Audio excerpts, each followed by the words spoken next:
ప్రభునందు ప్రియులైన మీకందరికీ యేసుక్రీస్తు ప్రభువారి నామంలో శుభవందనాలు తెలియజేస్తూ ఉన్నాం. దైవజనుడు బ్రదర్ భక్త సింగ్ గారి పరిచర్యలో నుండి దైవ మర్మములు మే 11. ఆత్మతోనూ జ్ఞానముతోనూ నిండుకొని మంచి పేరు పొందిన 7 మనుషులను మీలో ఏర్పరచుకొనుడి. అపోస్తల కార్యములు 6వ అధ్యాయం 3వ వచనం. దేవుని వాక్యమును అనుసరింపక తప్పిపోవటచే ఈనాడు దేవుని ప్రజల మధ్య ఎంతో గొప్ప నష్టమును చూడగలము.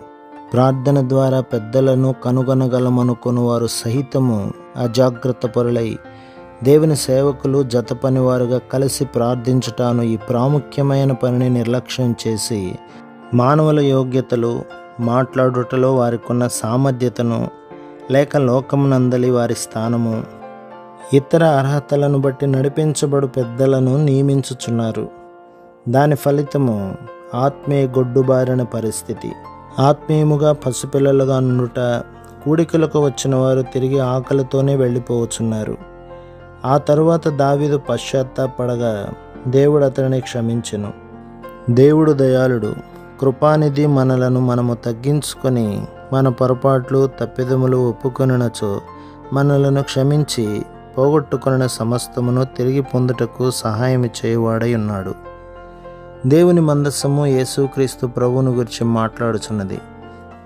ఆయన కోరు వాటిని ప్రజలకు తెలియచేయుటకును, రక్షణ మార్గమును చూపించుటకును ఆధిక్యత కలిగిన వారై తిరిగి జన్మించి ఆయనచే పిలువబడిన వారే. అయ్యో, ఈ దినములలో జరుగుచున్నదేమనగా దేవుని పిలుపు లేని అనేకులు సేవకులుగా విదేశములకు పంపించబడుచున్నారు. ఆ కారణం చేత అలాగున పంపబడిన వారిలో 165 కంటే అధికముగా వారు సేవ చేయవలసిన కాలమునందు మొదటి 5 సంవత్సరములు ముగిసిన తర్వాత వారు తిరిగి తమ స్థానములకు వెళ్ళుటలేదు. ఇదే విధముగా ఆయన పరిచర్యకు దేవుడు ఏమాత్రము పిలువబడని వ్యక్తులను వారి ధనమును బట్టి, పదవిని బట్టి సంఘములలో అనేక అధికారములు ఇచ్చుట వలన దేవుని చిత్త ప్రకారం సంఘ కార్యక్రమములను జరిగించలేని వారై ఉన్నారు.